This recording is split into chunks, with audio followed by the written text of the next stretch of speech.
If you dream of your motorcycle, if your day isn't complete without some time in the saddle, if all you need is the open road and a full tank of gas, well, you've come to the right place, because this is Throttled, and it's starting now.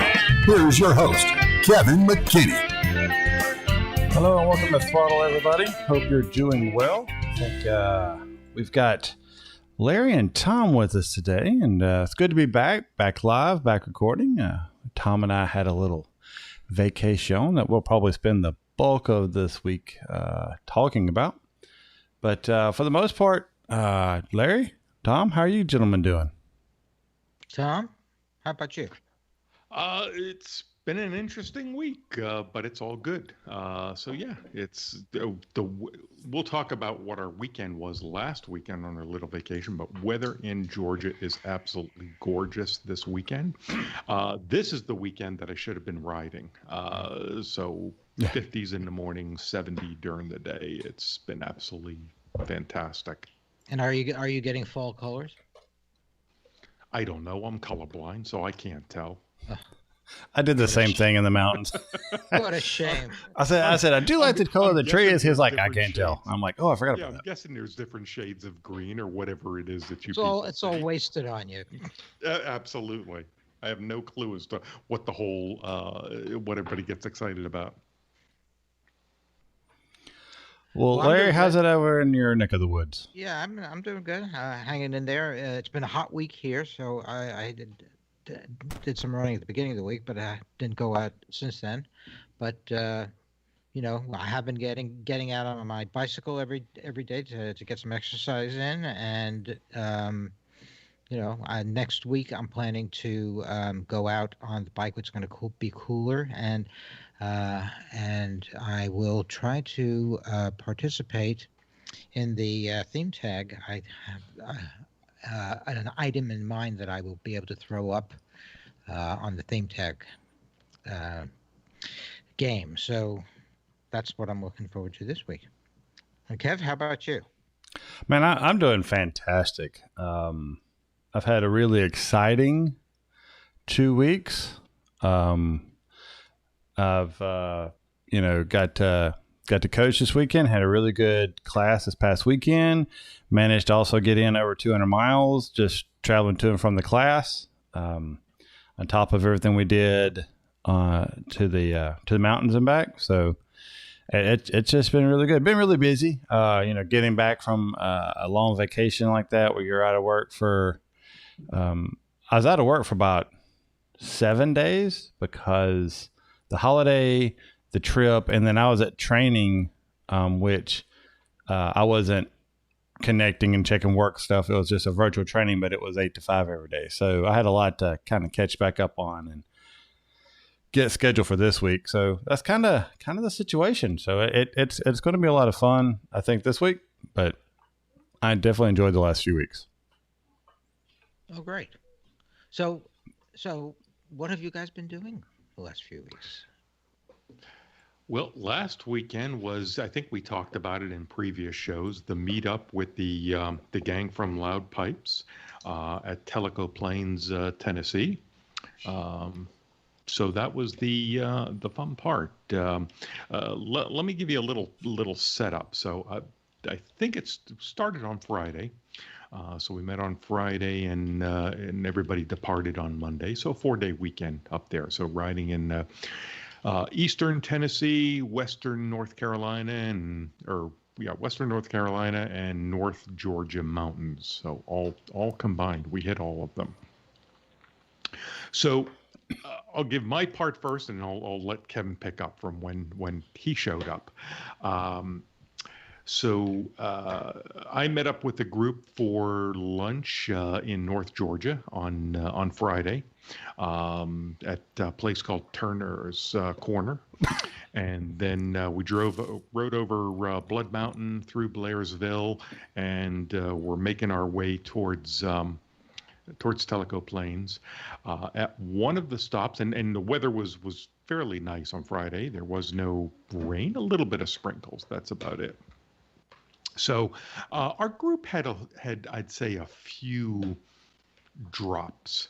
What I like to call, at least when I'm doing the training classes, as a stop and flop. Drops, you mean of the motorcycle? Of the motorcycle, yeah. So a stop and flop.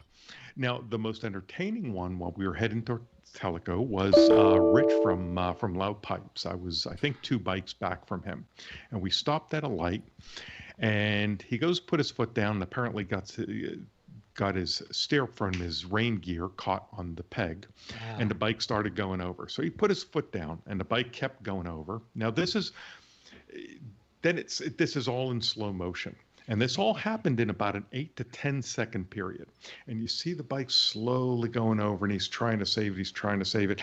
And then all of a sudden you see him, it stops going over, and it comes back up. And he actually gets it back up about 3 or 4 inches, stops there, and then it slowly starts going back down. And at one point, he was just like, that's it. I used a better term for it over the weekend, but it was like, all right, he just stepped off and slowly let it touch the ground. Right. And then one of the other guys helped him pick it up. So this is his Honda? Yeah, this is Honda Interceptor. Yeah. So no damage. I don't even think he got a scratch on it. So we make it back to Tellico. I was staying at a different place, checked in, came back. We're sitting around talking, having a beer. And he said, Kevin's coming over. And they're like, well, what did he bring up? I was like, well, I don't think he brought the KTM. So I think he said he's on the Tenere. So it's kind of an open area. And we see a bike roll up. And just someone rides up on another GS. I was like, well, who the hell is that? Kevin? And that was me. On a GS? On a GS. So I did something dirty. The Saturday before this, I actually kind of had a thing where I ran up and bought a GS. Aha. And traded in the Tenere. And then hid it from everybody. I didn't tell you guys on the show, but I had a new bike in the garage last time I recorded. Get this. He bought the bike last Saturday. So when we did the show last Sunday, he didn't tell us a word about this. I remember him talking about thinking about getting a GS and saying that he decided not to pull the trigger. Well, and at that point in time, that was true. But then I stumbled on a 2019 that was heavily discounted and kitted out, and they were willing to negotiate and made the numbers work well enough to where I was able to, in my mind, make it feasible. And I pulled the trigger on it. And then I immediately, actually during the show last week, I was ordering parts that came in that Larry helped me, that Rodney helped me put on, being extremely gracious with his time one evening. After he closed down the shop, I went over there and he helped me put some risers on, move the cables around, and put foot pegs on. So you mean Rodney was in on this deception? Rodney was absolutely in on the deception. He knew that I went to actually pick up the Tenere from his shop and everything. But see, here was the plan. The plan originally was, because remember, I bought new tires. I bought tires that I've taken over to Rodney's with the Tenere. The tires are still at Rodney's, but here's the problem.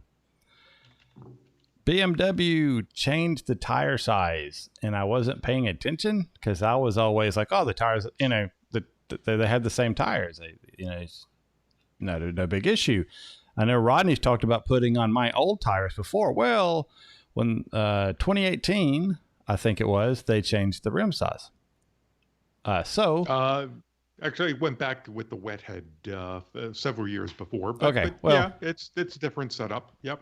It's different, and I just never realized that the tire sizes have changed. They're actually wider and taller. They're just bigger tires. But now I have a set of tires that I can't use. So I've been working with Rodney, be like, hey, Rodney, you really want to buy these tires, don't you? and we may we may work out a trade or something to where, because the tires I have on it are only supposed to last like 6,000 miles. And so I'm over 20% through that. So if things carry on and, I may be like, hey, why don't you get me something to replace mine and we'll just swap, we'll see. Rodney and I have, briefly talked about it and we'll work it out. And I'm sure he's got some things and he may not be able to do it. And I may have to find another seller someplace, put them on eBay or Amazon or something.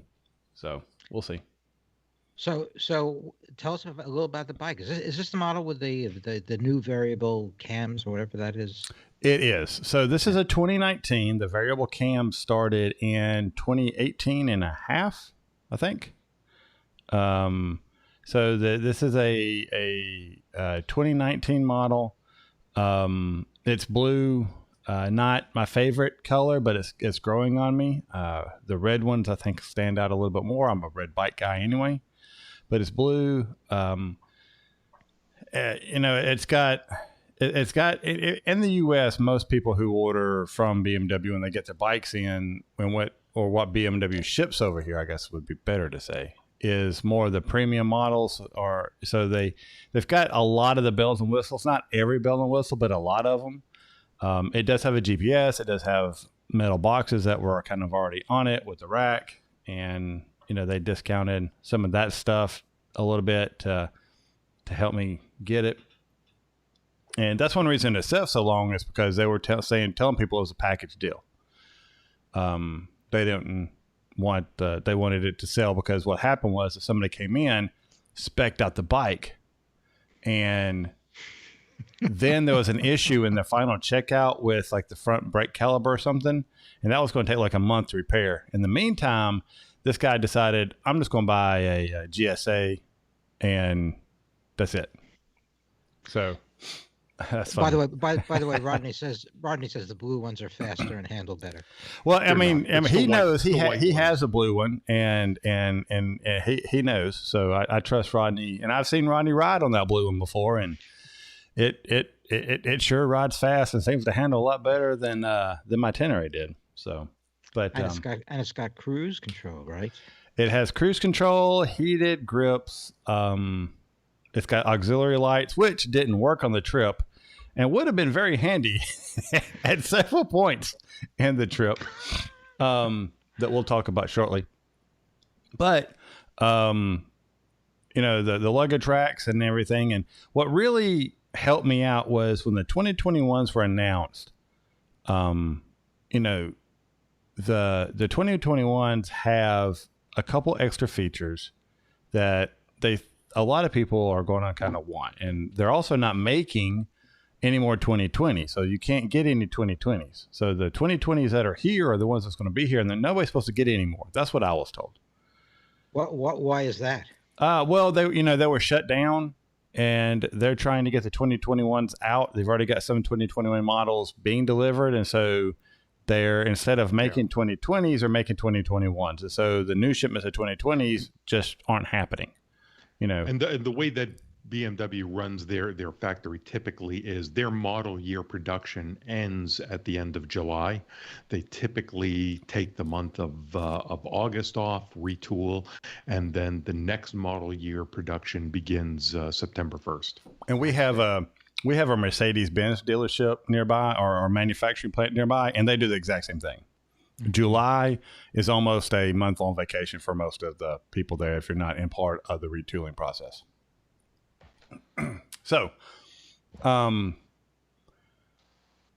anyway, so there's a lot of things. So when I was talking to them, they were like, well, the internet says it's this price. The floor is marked this price, and I could probably give it to you for X price. And I was like, well, that is interesting. So, it worked out. And it was actually kind of a frustrating experience because I called them first thing in the morning as soon as they opened, and I was dealing with them all day long. Finally, when it looked like things were going to happen, I got on my bike, got in my truck, drove over to Rodney's shop. He wasn't there. I told Clark, who's awesome as well, hey, I need to get the itinerary and take off. So I was like, sure, man, go for it. And I took off. I headed up to the northern Alabama Huntsville area, going through some back roads, which the GPS completely just took me way off, way wrong way. I should have looked at where I was going instead of just listening and following. But finally got there, walk in, and the guy is just chained up. Like he's got like 4 or 5 people, and he is the only BMW salesman they have. And I just got to wait. He goes through it. He gets everybody taken care of. It's 2 hours after closing before I get to leave. And in the process, you know, they've keyed my locks and the key's not quite right, still not right. I haven't really taken it back to be like, hey, this keying's a little suspicious. But other things happen. So this story is long. So buckle in, folks. So we go through that. I get everything, I think, and I finally am able to go home after waiting around. Like I was there a total of like 5 hours. I'm finally heading back. It's 10 o'clock almost before I get home. Well, 7. No, I left at 7. It was 9. So it's 9 o'clock when I get home, and I'm tired. But then the next day, I'm starting to go through your manual and all this other stuff, and I realized I got the GPS and there's like no instructions for it. And then I'm like, okay, you take the GPS. I take the GPS and I see all the little pins and stuff. And I'm like, that's kind of odd that they would leave all these electrical pins exposed to the elements. You'd think there'd be a plate to put in there. And I go and I just happened to look at a video on how to do something on the GS because John and Rich had sent us the GPX file through River, and I've exported them, and they're not really holding the route. They're rerouting as soon as you load them onto the GPS. And so the route gets messed up when you put it on the GPS. And I was trying to figure all this stuff out. And I'm watching a video, and the guy takes it out of a case. And then when he goes to put it back on his bike, in the video, he pops this little plate out. And I'm like, I bet I'm supposed to have those. So Tuesday, when they open back up, call them. They're supposed to send me this stuff. They send it to me. It comes while I'm actually out of town on the trip. But part of it's missing, so I had to call them again just a few days ago. They're supposed to be sending me the rest of it. Haven't gotten that yet, so we'll see what happens. But, at the dealership before I left, the auxiliary lights, the fog lights worked. I get home, and they don't. But I really didn't notice it. Because they don't do a lot like shining extra light. It's more of people to see you when you're oncoming. They don't really do a lot of extra illumination. Kind of gets blurred out and overpowered by the headlight. So, I go to Rodney's and we do everything with Rodney and we go on the trip. Now, I will say this. The BMW seat stock is pretty bad. However, with the handlebar risers, the new pegs, which are like a 1/4 inch lower than the stock pegs, and they're a lot wider because the stock pegs are like a piece of rebar you're standing on. I'm very comfortable, except, there are 2 or 3 main pressure points in my butt. But I'm able to stand up. I'm shifting my weight around. I'm sitting on the pillion. I'm able to move around enough during the entire trip. I mean, Tom saw me stand for like miles sometimes. Just ride standing. But I get to where I'm managing, right? Other than that, like ergonomically, very comfortable. I mean, I rode to and from class this weekend. And usually on the way back, I've got a horrible pinch in my shoulders. I'm just not feeling right. None of that. And granted, the classes were short, like I mentioned earlier. But still, you're on your feet. You're walking, several miles in boots. And, you get on an hour-long ride home.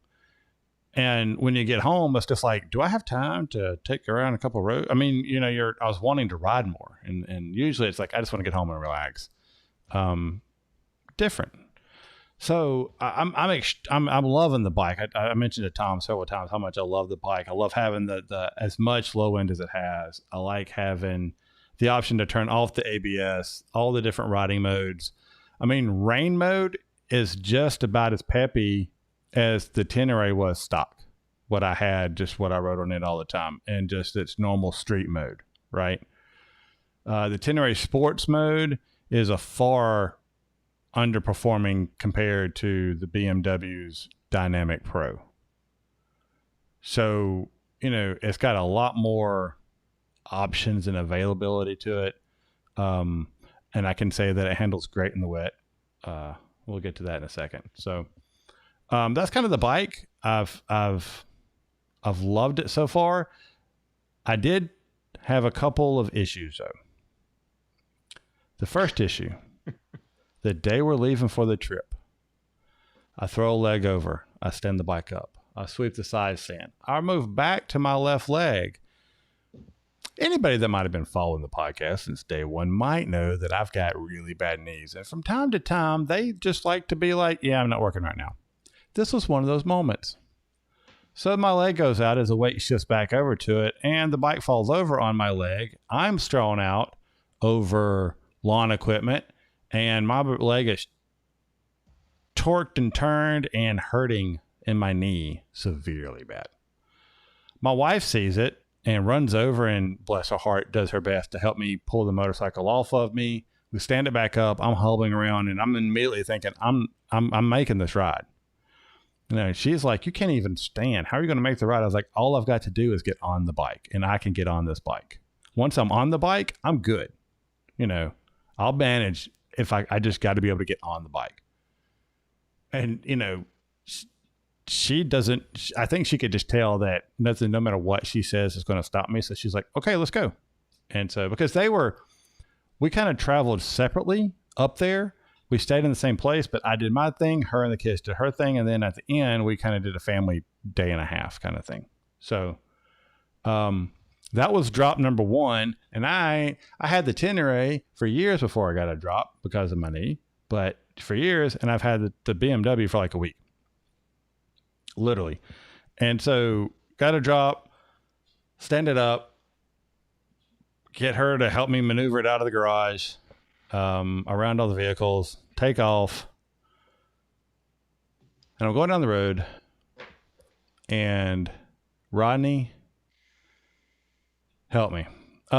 So he actually warned me about this. At one point, my son was at the back of the bike, and he was like messing with my latches. And I remember I went back and I closed the latches. Then I went inside. Like after he messed with them, I told him, I was like, don't touch these. Closed all the latches, made sure they're there. But then I need to get in the box. Got in the box, made sure I closed that latch. Then I went back in the house to get something my wife asked me for. And when I came out of the house, my son's getting back in the car. I'm like, okay, he got out to get like a ball or something like that. And from what I understand, he actually undid the latch again and tried to put something in the bag as a surprise for me. But he never latched it back. So at one point, the latch is open, and I'm heading down the interstate, and the box is completely open. And it messes up the box. I can't get it shut. I finally am able to bend things enough to get it to shut and close. Luckily, because of the auxiliary lights not working, I was already ready. Changed my entire route. I was going to take back roads all the way up there, but I decided just to slab it up to Pandora with was it Eurosports or Euro Motors in Chattanooga, who is a BMW dealer up there. And I kind of said, hey, I'm going to be stopping in. Can you guys just look at my lights and see if there's something going on? I mentioned the box, and what ended up happening is they discovered two things. One, they were able to bend things around in my box to get it to where it works better. Secondly, they are able to determine that I should have had another computer update, and that's why my auxiliary lights wasn't working. that they weren't. It wasn't set up in the computer, and they couldn't set it up in the computer right in the system because it needed an update, and that takes 4 hours to do. Tom has explained to me that what happens is the dealerships are not able to actually keep this information locally. They have to download it first from Germany, then perform the update. And that download is extremely slow. So that's the process that they have to go through. Now, it's not a big deal because I've already got scheduled on Tuesday on my way back to get my 600-mile change, which was a little over, a lot actually, but get that 600-mile service in, and I was like, oh, okay, we'll just handle it there. I mean, box is closed. I can open and close it.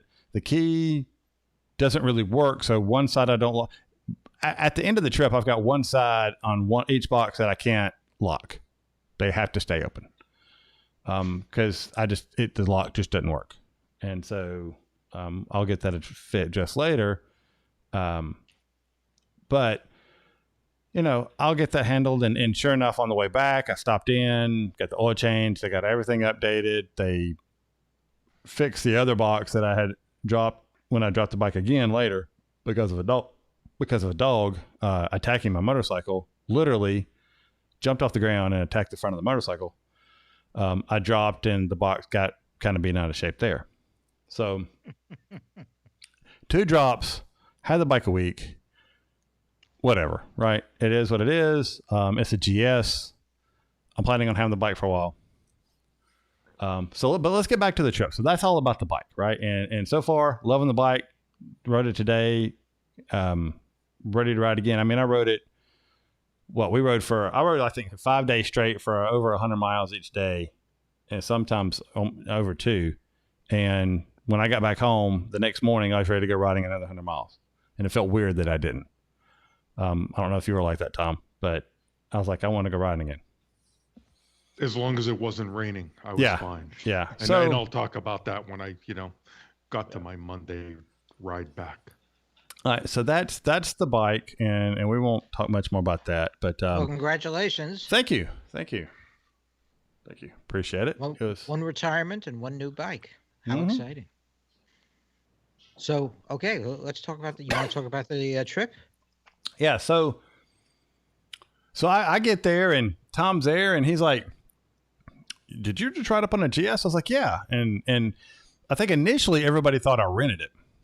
And I was like, well, I didn't tell you and Larry this because I wanted to see your surprise when I told you that that's mine and I bought it last week. And he's like, wait a minute. You mean you had this bike when we did the last show and you didn't tell us? I was like, yeah. He was like, why? I'm like, for this moment right here.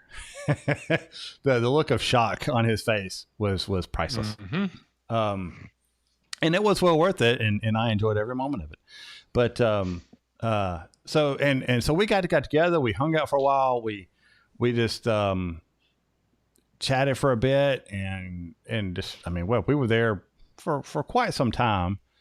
And we spent a lot of time looking at weather and radar for the next day's ride, because the next day's ride was supposed to be the longer of the 2 days and include Foothills Parkway, Tail of the Dragon, and the Cherahalla Skyway. Yes. And we had 4 weather apps that all said that it's about a 15% chance of rain until later the next day. Rain wasn't supposed to come until 4 o'clock. Yeah. That was it. It just showed cloudy, 40 to 50%, scattered showers. That was it. So we were good to go. We were meeting at the gas station at about 8:30 and kickstands up at 9 was the plan. Yeah. So if you've ever been to Tellico Plains, everybody knows in Tellico Plains, there's the Telecafe, and across the street from the Telecafe is a Shell station. That was our meeting spot. We'd get up, fuel up, and everything. And that pretty much happened, right? We get there 8:30. Some people are getting there right around 9, which, to be expected. We quickly get fueled up. We come up with the plan. So who else was there, by the way? 2 of you and. So we had, we talked about it last night. We had 15 bikes, 16 participants, because one was double up. So, big group, a lot of fun.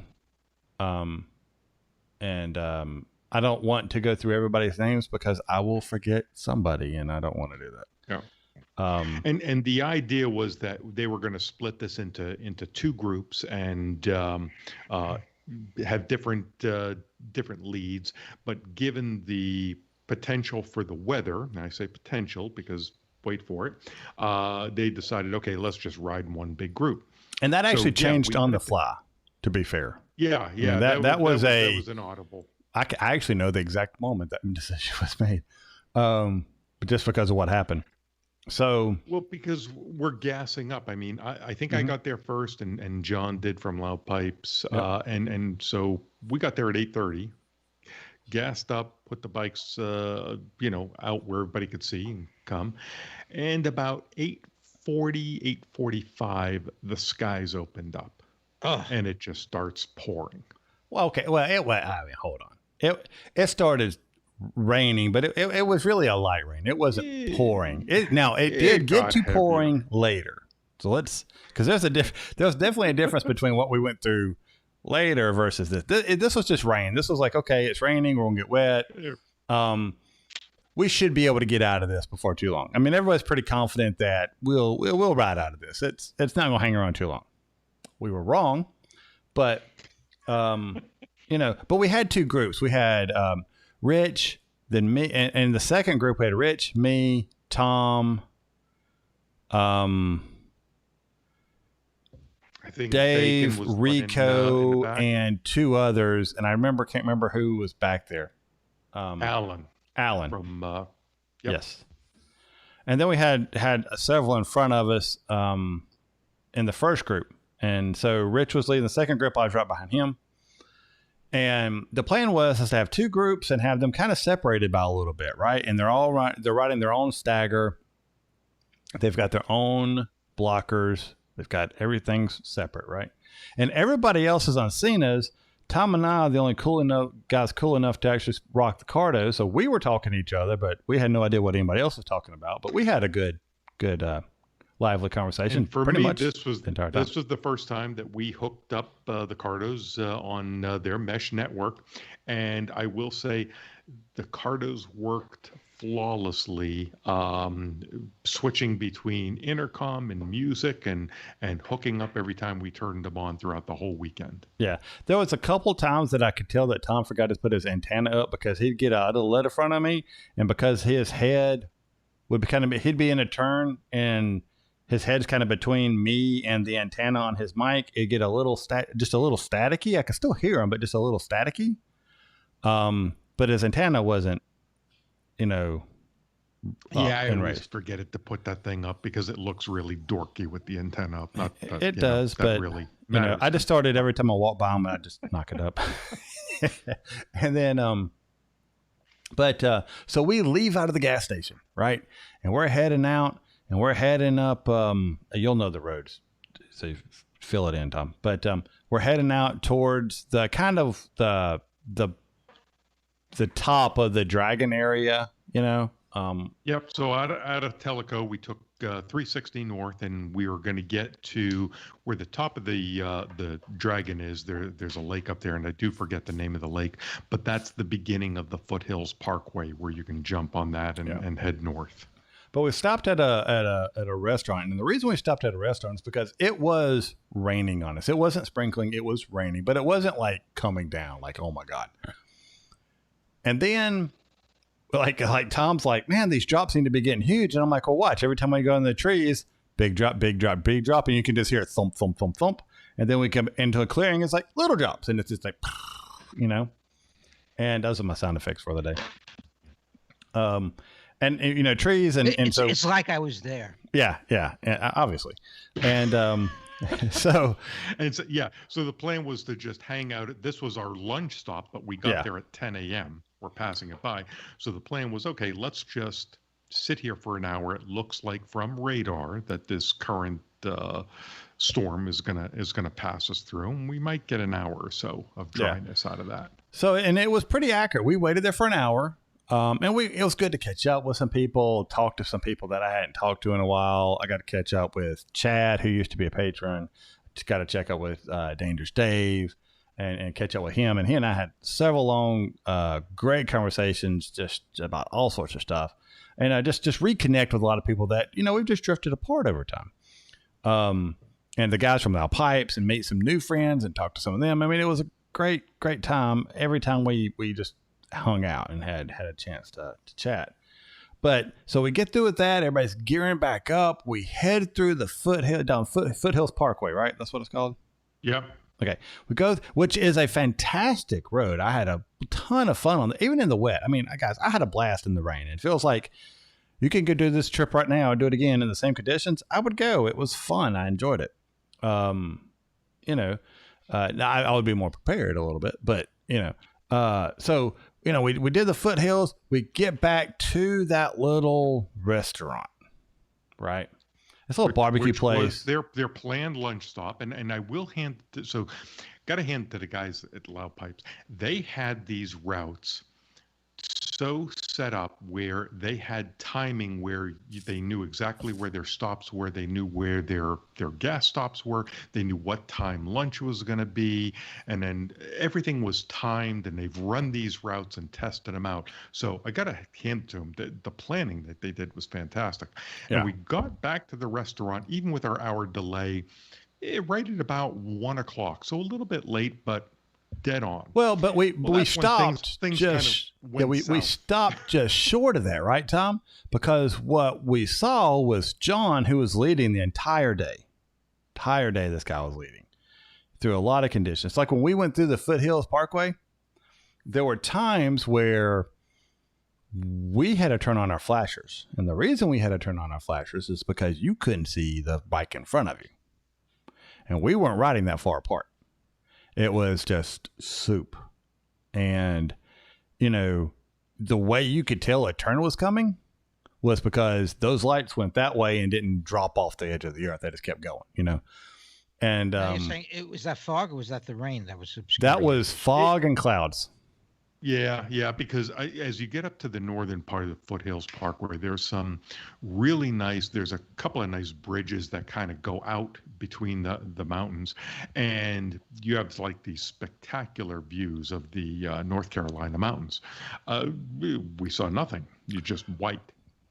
Yeah, and it was completely white, and then there was a point where the coolest part of that whole ride was when we dropped underneath that layer, that cloud layer, and you got to see, it was cloudy and overcast, but you really got to see all,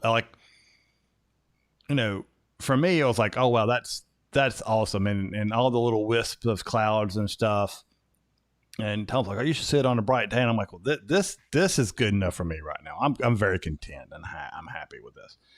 And so but anyway, great road, right? And then we get back to the little place, but we stop early. And what we notice is John, poor guy, was talking with this cop. And John keeps pointing like we want to go this way. And the cop keeps pointing, no, you need to go this way. And he finally talks to him. We're going to this restaurant to eat. And I think what the cop was trying to tell him is, you can't. You need to go this way. And John's like, well, we're going right here to eat. Cop finally says, fine. We'll figure it out. Well, we get off the bikes. And the restaurant was only a block from where he was having the conversation with the cop. Yeah, I mean, I could have got off my bike, walked to the restaurant, found out everything we were about to find out, and get back to the bike before the conversation with the cop ever ended.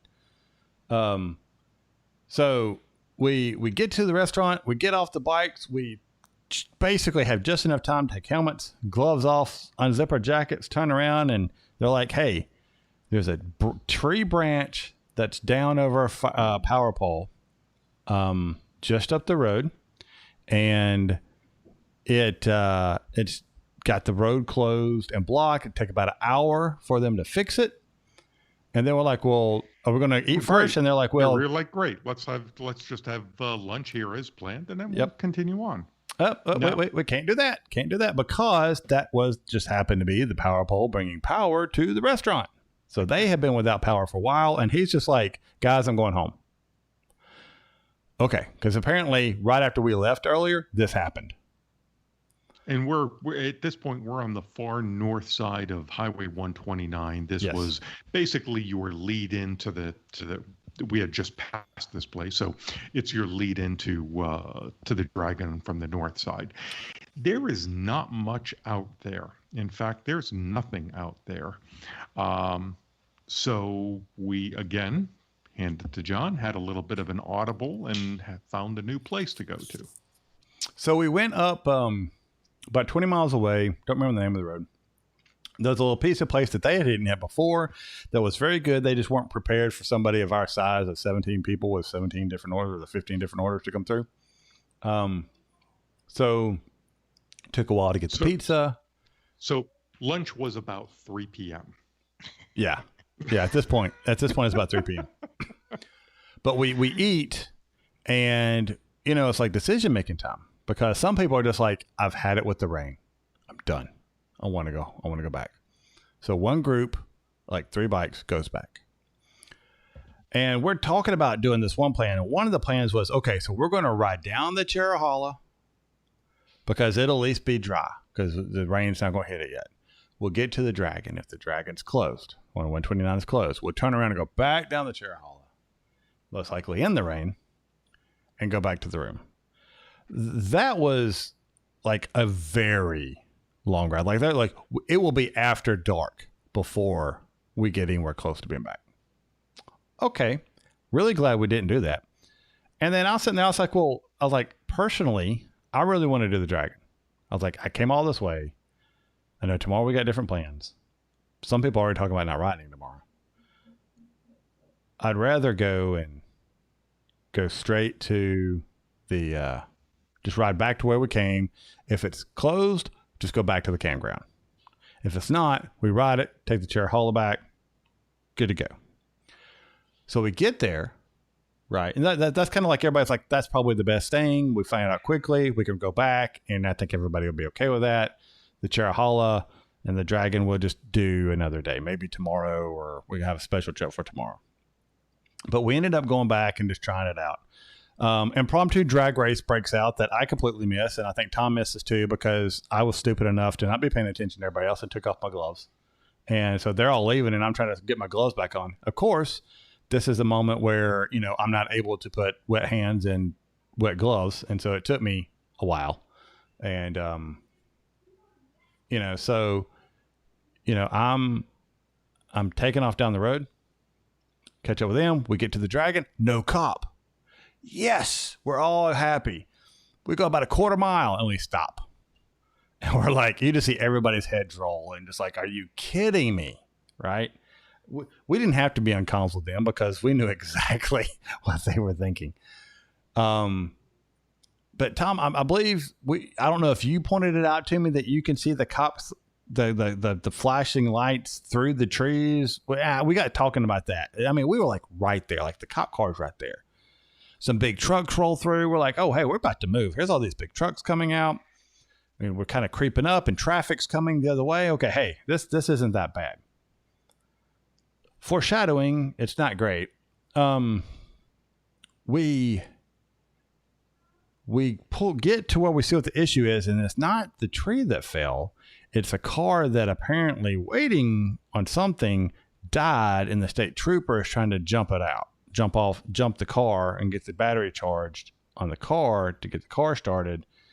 The problem is the state trooper did a really bad job of getting out of one of the lanes. And so it was just really slow going getting pat by him, but we managed to get all of us by him. And now we're in this long strand of traffic. And I think it starts hitting everybody that this is going to be a very slow progress through the Dragon. As a matter of fact, Tom pointed out to me, man, there's a lot of cars. I'm really hoping they go through the foothills and not down 129. And we did. When we got to the foothills turnoff, there was probably 6 to 8 cars in front of us, and we lost at least 4 of them. The 4 closest to us. So that meant the others that were well ahead, it was like, okay, they're far enough ahead. Okay, they're going to go slow through the top of the Dragon, but we should have a decent run, even though the road's wet. It should be fine. Yeah, that didn't quite work out. No, it did not. So our path through the tail of the Dragon was done and Tom and I take a sense of pride of this. It was done at the very top end of first gear or lugging the crap out of second gear. It was also done, and Tom, I think we should stand on this, that we were able to go through the tail of the dragon without once using our brake. Yeah. Not once did we ever have to actually brake to slow down.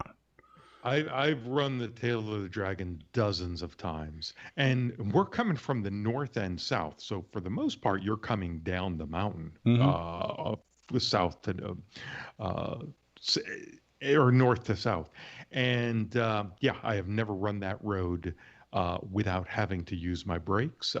It was, like the speed limit, I think, is 30 on the dragon. At 35, it can be somewhat entertaining.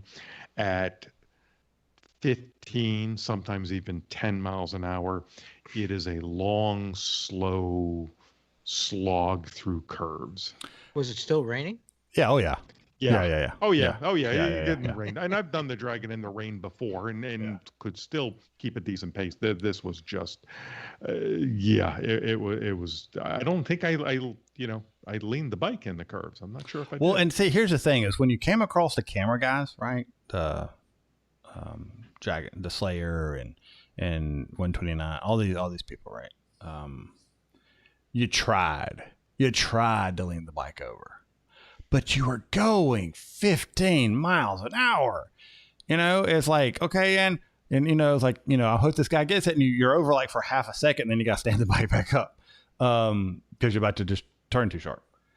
So, but we make it to the other end. And at the very end, like there's like a little bit left, like the really slow cars get out of the way, and we're able to go a little bit faster, and we get to the bottom, but I get down there and I'm just like, you know what? I don't care. I don't care that we went at 50 miles per hour. I went on the road. I know the road better. I can actually say I rode it, and I did it. I got the t-shirt, wearing it now. Got some stickers, check off the list. Now, we look around. I look at the tree. It's got a bunch of stuff in it. None of it's mine. Win, right? Take some pictures. So the tree he went to. So the end there is at Deals Gap, and that's the corner of 129 and Highway 28. And there is it's a large tree, and it's called the Tree of Shame.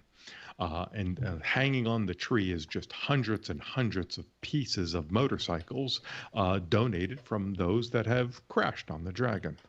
Nice. So sorry, I was writing Mr. Turner a message. But so we get through and we got it all. We got it. Hey, I'm happy. Dave and I are cracking up about some stuff because we're just like, that was insane. Now, at this particular moment, it's not raining. So we're kind of walking around, hanging out. We get back on our bikes. And now, Cherry Hollow Skyway, which I've always told is better ride anyway. You're going to enjoy it more. The big difference is Cherahalla is you're going over Pie Mountain, so you're going to hit. I think I was wrong when we were riding. I was saying 53,000. I think 53. Yeah. 5,300. Yes, 100. That goes 1,000 with and the space. It's much faster and sweeper, so you can really have a heck of a run on that. And it's between Robbinsville and Tellico. It's about 35. I think from the last turnoff of uninterrupted road without any cross streets. Yeah. So you think this is going to be awesome. This is going to be the ride of the weekend. And now we're hitting this road at about 6 p.m. And it starts raining, which, I mean, why wouldn't it? Now, I have to say, I had the proper attire, except for gloves. Oh, yeah. Wait. So the last conversation, before we had one small stop before we go over. And since it wasn't raining, I say to a few of the guys, I was like, okay, tell you what, we're just heading back. So if we get to the Cherahalla and it's dry, I'm going to make a run. And then Rich and I think Kevin and Alan we were all going to kind of tag along and make a run across the Cherahalla. And if anybody listening has been, you kind of know what that is. It's a much more spirited pace than what we've been doing. Now the So plan, that was but here's the the plan. So let me, idea. That was the plan. yeah, let me set up that plan just a little bit more. So the thing is John is going to take point, right? And we're in our same kind of order. But what's going to happen is John's going to get us to a certain place. And Rich and everything's like, yeah, right here. This is where we want to do it at. And then John's going to take the rest of the group off to the side. And we were just going to keep going. So I was just told, follow Rich. If Rich doesn't get off the road, follow Rich. Cool. There's 5 of us, I think, that we're going to try this. And so we get going and it starts raining.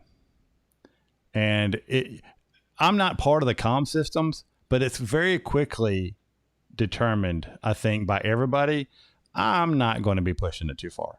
And did you have anything else to share about that before I move on to why we didn't push it? No, the decision was made pretty quick. Yeah. If we said it was raining earlier, it was now pouring. Yeah. This is some heavy rain. And we're starting to go up in elevation. Going up in elevation. Not only that.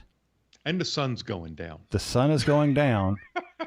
But we're going to throw another twist in it. And it's what I like to call tree leaf slime or road slime, where the tree leaves have fallen in the middle of the road.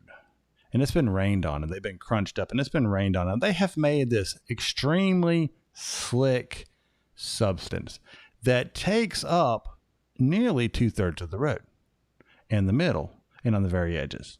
You only had the tire tracks from the other vehicles. And it's not that it was clear, it was just less slimy. And so we're taking off through that. And at about the same time, you see everybody stand the bike up one after another, right? In the same spot. And it's because we all about lost the front end because we were running an angle and we hit that stuff and the front end just about wiped out. We caught and then we stood the bike up. And at that moment in time, there was no more, we're going to run this at a spirited pace. That immediately went out the window. It very quickly turned into, I just want to survive the freaking road. Yeah, I was going to, spirited pace went out the window, pace went out the window, survival and getting back to Tellico in one piece was now the order of the day. Tom wrapped it up perfectly. We were talking about it on conf. He wrapped it up perfectly. He said, Kevin, I'm pretty much just riding the single track. And I'm just like, that's exactly what we have to do because you couldn't just stay on the right side. Sometimes you had to find your little path to get to the left side to get to the better line. And by line, not through the corner, just line of survival, and I mean, this stuff was super slick and super thick. I mean, there was just a ton of it on the road. We finally get, and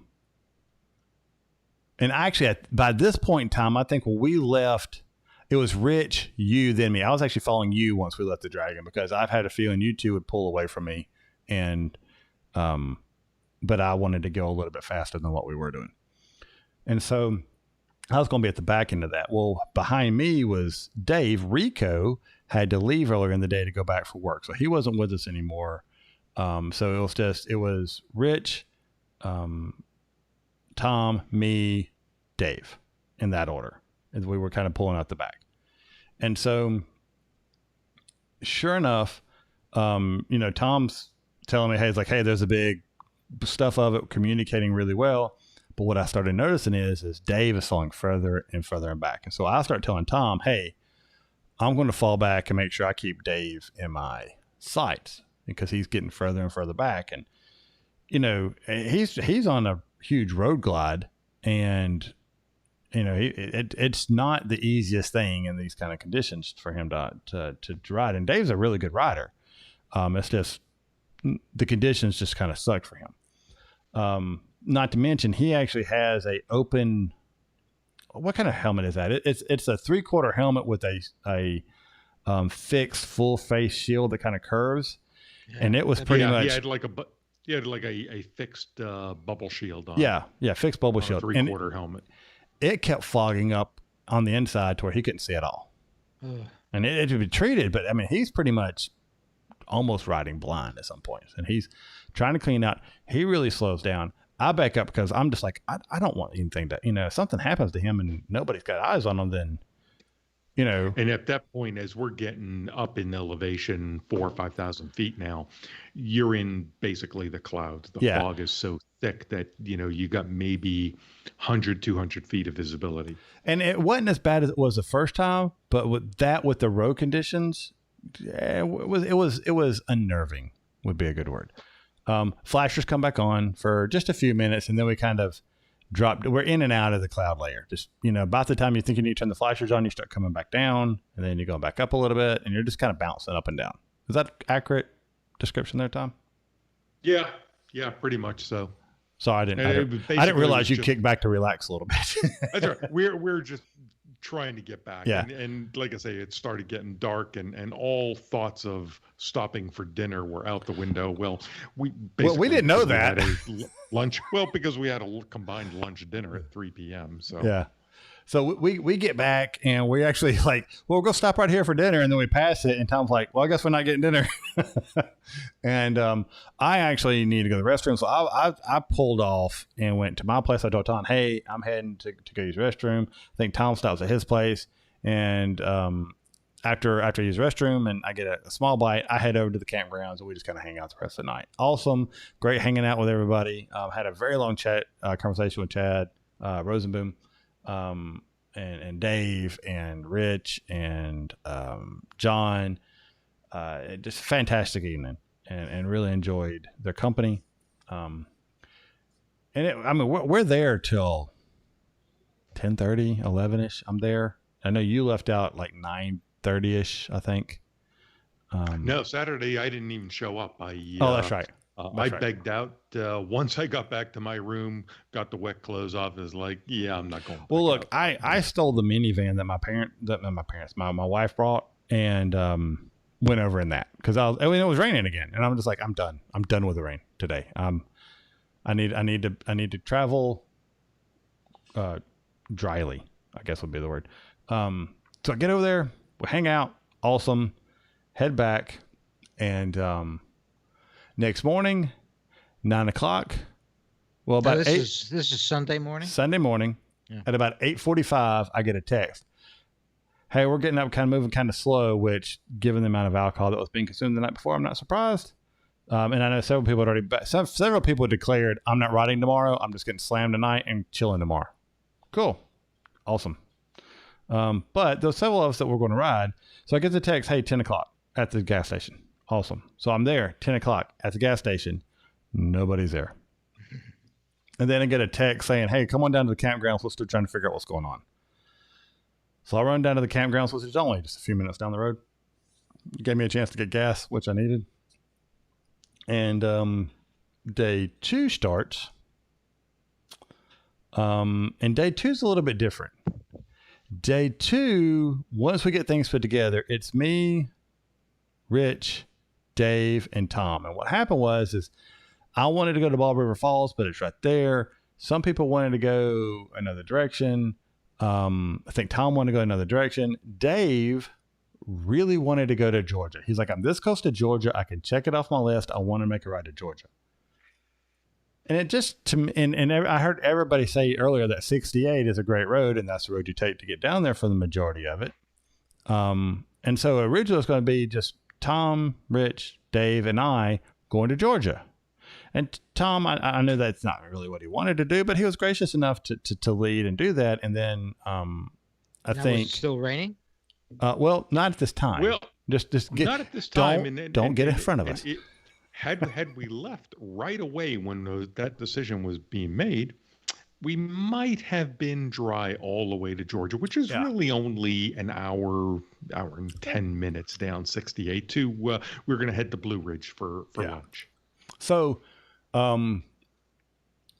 as soon, once we got out of there, and we had to wait on everybody to get ready, and so there's a couple that were last minute, hey, yeah, we're going.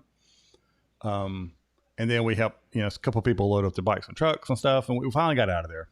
And literally the second we hit 68, started raining.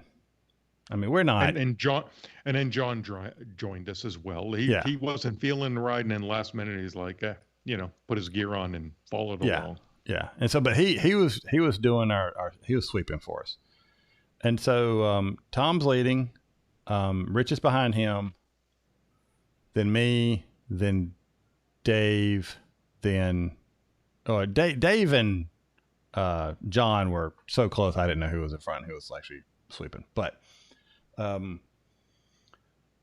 that's kind of the plan. As soon as we hit 68, and we're not in third gear yet, but I hit third gear, so I'm happy. But it starts raining. At least the top half of 68 was clean, so we were able to pick up the pace a little bit in the rain and still, have a little bit of fun. It was still a spirited ride, and honestly, it was a ride speed that I would have been very comfortable with in the dry. I know you and Rich probably want to go a little bit faster, but I was very comfortable with it. And so we had a great ride. Didn't stop until lunchtime, and I think that's by the time everybody wanted to stop. Now I'm still in the stock seat, been riding for several days. I was needing a few more breaks, probably just for butt relief. But made it, got lunch. Now when we got there, it had stopped. As soon as we hit the Georgia line, it stopped raining. We get into Blue Ridge, eventually find a place to park, find some place to eat, had a really good burger. Tom had the biggest gut bomb I've ever seen. And had a really good lunch, really good conversation, just chat for a while. And then literally as soon as we got back to the bikes, it starts raining. I mean, it's just like, you've got to be kidding.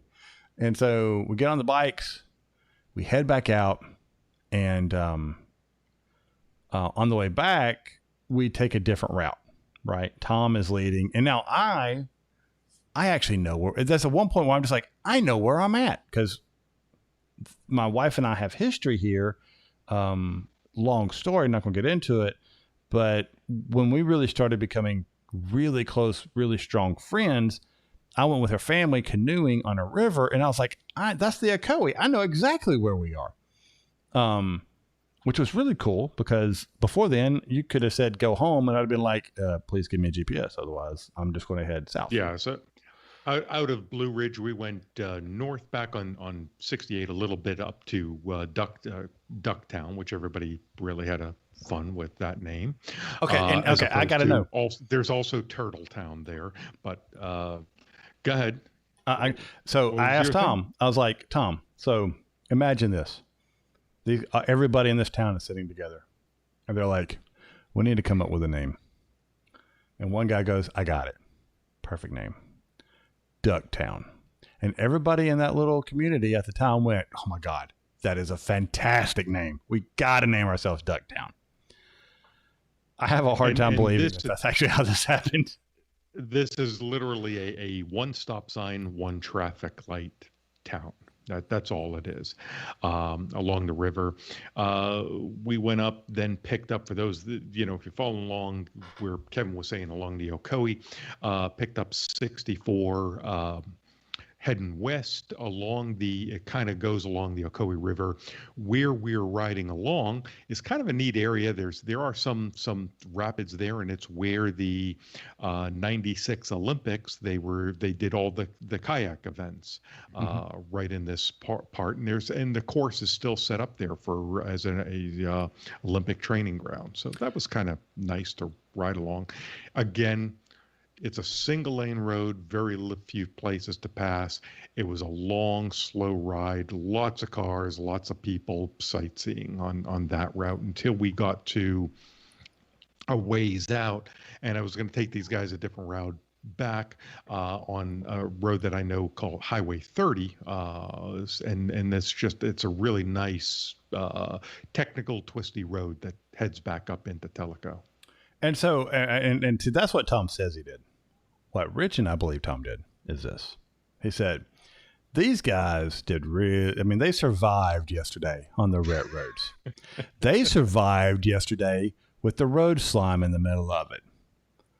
let's throw in a whole ton of crap load of tar snakes that run long ways with the path of travel and the lane that's left over once you move all the options for the road slime. So that's what we had. Literally. I will say Highway 30 was really dirty. I mean, there was just stuff all over the road. That's where my Nikon would have come in handy. I will not deny that. So, and the thing is we had all at this point turned it up just a notch, right? We started that road extremely spirited. I mean, you could tell everybody was just like, oh, here we go. I mean, we're ramping it up, right? And we get through a couple of those corners, and then I hear Tom go, oh, crap. He's like, and I'm behind him. Rich is behind me, I think, at this point. And no. Because we switched places because of Dave. Dave fell back a little bit, and so they were kind of gathering back up. And then we switched places, and then we kind of waited on them once we noticed it was taking them a little bit longer than we thought. But we kept going in this order.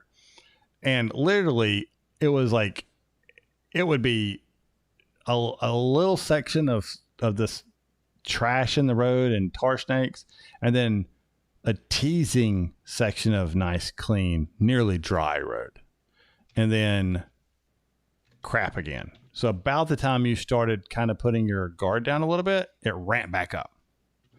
And I mean, but you would slide all over the place. You would slide on the slime and then slide on the tar snake into another thing of slime. And I mean, it was just nerve wracking, more so than the day before. It didn't last nearly as long.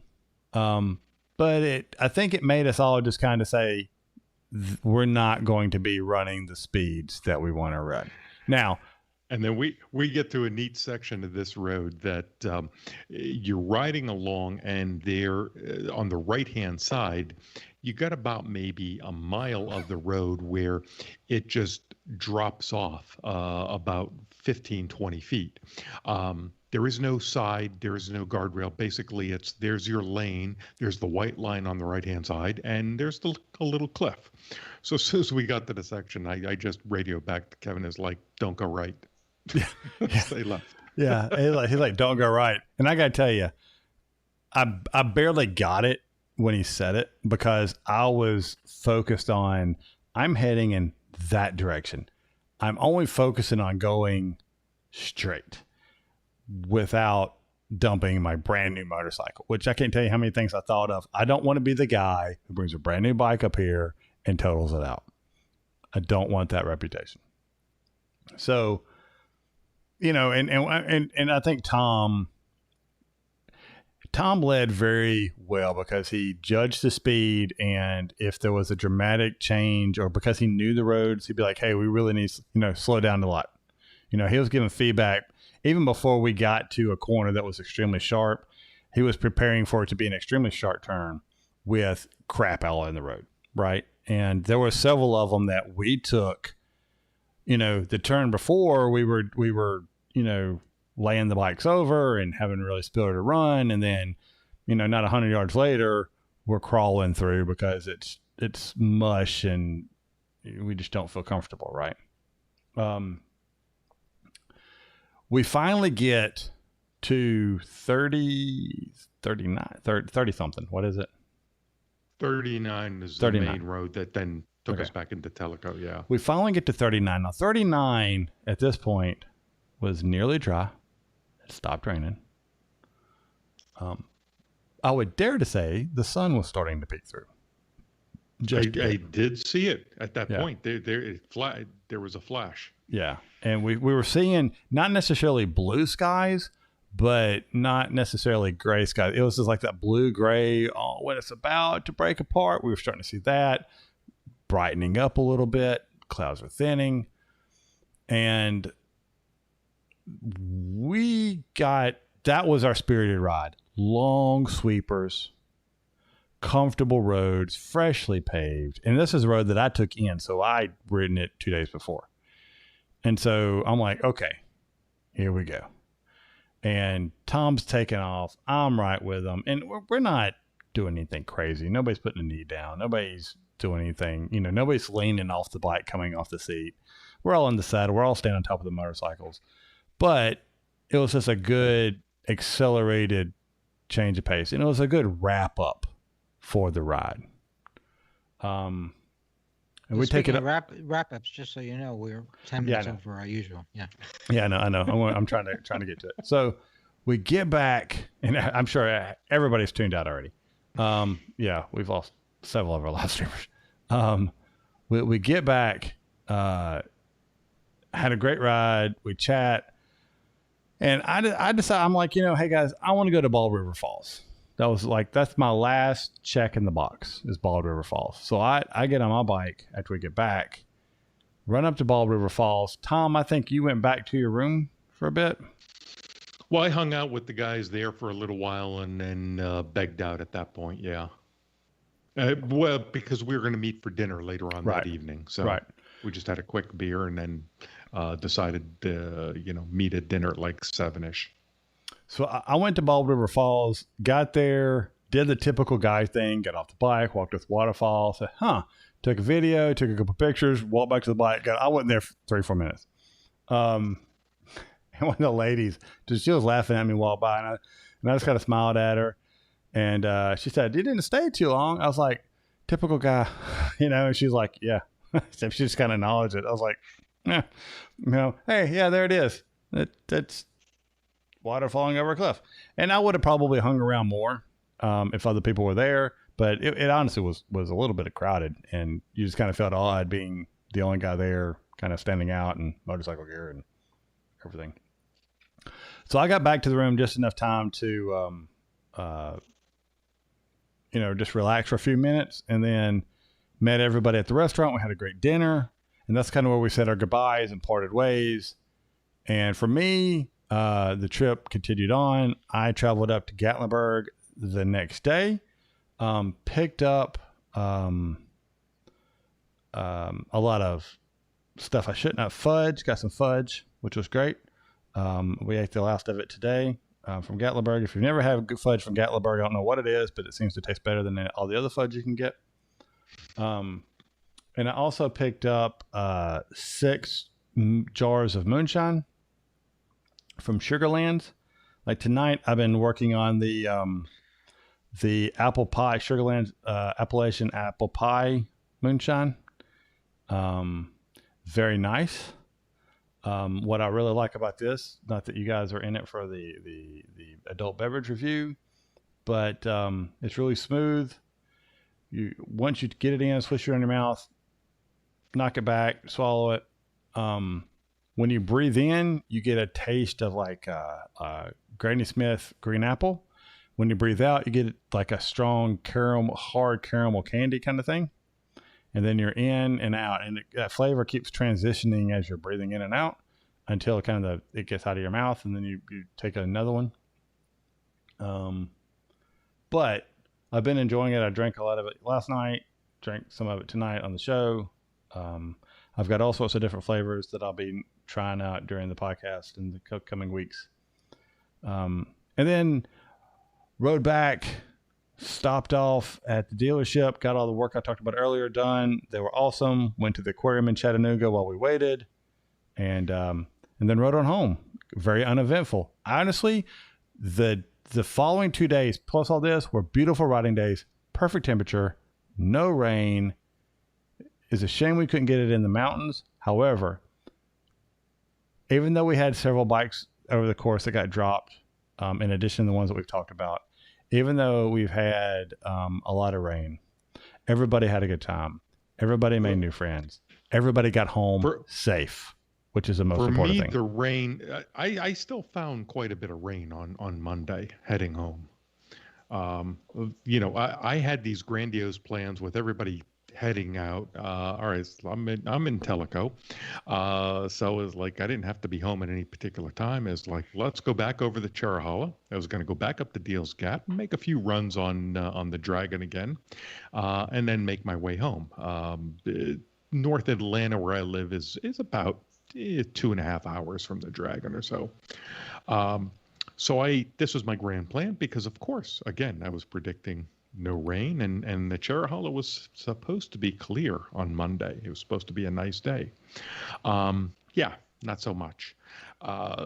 Once I got probably third of the way up, the fog set in, the rain coming down again, and again it was just a slog ride over the Cherahalla. So by the time I got into Robbinsville, I was like, I'm done. I'm just so tired of rain. I'm so tired of wet roads. Didn't even bother going up to the Jag, and I was like, I'm just hightailing it home, and just bailed at that point. I had just had enough of wet roads and fog. And it was one thing when we were going over the Cherahalla in the heavy fog, when you're in a group, coming back by yourself is another thing, in the rain. And it was like, I was at that point, it was like, okay, just not having fun in the rain anymore, not having fun in the wet roads. I just wanted something dry. Still got sprinkled on as I made my way back to Atlanta. Pulled into the house. I think I had finished at about 750 miles for the 4 days. That was my total. By the time I got home, I think I was right under 1,100. So, because I had a new bike that had, I think, like 30 to 40 miles on it when I got it. When I was in the dealership, I was a few under 1,000, which they told me make sure it stays in just 3 digits. Don't go to 4 digits. And it was there under 1,000. So, and then coming home, a little bit more. So I think it was just under, I'm thinking just under 1,100. I don't exactly remember. I know I've put a couple hundred on it since then. So we just missed it by 1 week. So I have some friends that were riding up in that exact same area this weekend, and cool mornings in the 40s, gets up to 70 during the day, and for the entire this past weekend, absolutely gorgeous in the mountains. Yeah. So, and I'll say this, we've already started planning next year's trip, and I'm going to leave it up to the Loud Pipe guys to be announced of that, but we threw out some ideas yesterday. We'll see how that goes. But we actually did an episode on Loud Pipes, and check it out. It's a round table from a lot of the people that were there. And it's a little bit a different take, it's a round table. So different people got different comments and thoughts on it. But it was a good conversation, good show. I really enjoyed and appreciated all the work that those guys did. I appreciated and enjoyed all the conversation and fellowship and new friends, and just being a part of something that was so much fun, with a lot of like-minded individuals. So again, hats off. Thank you to the Loud Pipes guys for hosting and putting this on. They did a great job. And for feeding us Friday night. They did a cookout and fed the entire crew on Friday night, hamburgers, hot dogs. So nice. Sounds like a good time was had by all. It was. So despite the weather, it was a good weekend. Mm-hmm. Yeah. So let's do this. Let's go ahead and wrap up. And next week, since you and I talked so much, we're going to need to let Larry have the mic most of the week to balance it out. No. But I will try to bring people up to date on Flat Track and MotoGP. Awesome. If you don't know already. And everything. So, Larry, I'll give you the honor of signing off first, my friend. Well, thank you. So it was great hearing about the trip, and I'm delighted that you guys all got to, get in touch and renew old friendships and stuff like that. Sounds great. And here's to more trips in the future and better times. Tom? Yeah, so like I say, it's been a good, interesting week. As I told these guys, I have entered into early retirement this week. So I hope that in the future I get some rides during the week now that my time is a little more free. I'll give you a teaser. I think some of you know that from past shows that I have a Hit Air airbag jacket. Well, I was able to pick up the Climb AI1 airbag vest, which is an electronically activated type of vest. I've got one ride in on that. I'm going to do some more this week, and I will give a review and a comparison on next week's show. Oh, So cool. tune in for that. Awesome. All right. Well, gentlemen, thank you both. Tom, it was awesome. This was the first time Tom and I met, was this last trip. So Tom, it was awesome to meet you. Check out our Facebook and Instagram. We put a lot of stuff going on. Facebook, Throttle Podcast, Twitter at Throttle Show, Instagram at Throttle Show. So we had a lot of pictures that I put up there just from winning our stops, and so a couple of videos on Facebook and on Instagram. And I've got something, I feel like a spider web on my face all of a sudden. Sorry. Send us feedback. Feedback at throttledpodcast.com. Go to the website, throttlepodcast.com. Fill out the contact form. Fill it up that way. Sign it in. We get the same email box. Go ahead, reach out to us on all of our social media. We do broadcast most Sundays, 7:30 Central, 5:30 Pacific on YouTube. At about 7:15, we try to get the stream up with a shout out blast on Twitter and Facebook to kind of let you know when those guys are, that we're coming up, what the link is for that week's show. And it's there. So even if you want to just watch this live instead of on the old, podcast interwebs, if you want to watch it instead of listen to it, it's just us sitting in front of a camera. But feel free to reach out there. Watch us on YouTube. If you are watching us, if you haven't subscribed, please consider doing so. It helps us out. Hit the notification button if you want to get notifications. Give us a like on all the videos, and that just kind of helps people find us randomly as they're searching for motorcycle related stuff. And that's going to be kind of all the plugs that I've got. Patreon guys, I know I didn't put it up today. We're kind of focused on stuff, but a lot of the stuff that happened on this trip was here because you guys have kept us going as long as you have, and we really appreciate everything that you do. I was able to give off, part of, I was able to reconnect with some former patrons. So just because you used to be a patron doesn't mean that we disown you. If you had to step out, still reach out to us. We love talking to you, whether you're a patron or not. We love all your feedback. We love reconnect with you guys because every one of you, our listeners, are a treasure to us, and we value every one of you. And that's going to be it for me. Thank you so much for listening to me tell a horrible story about what happened last weekend. Tom, thank you for leading and providing guidance on GS ownership that I bombarded him with on the chat, and leading the rides.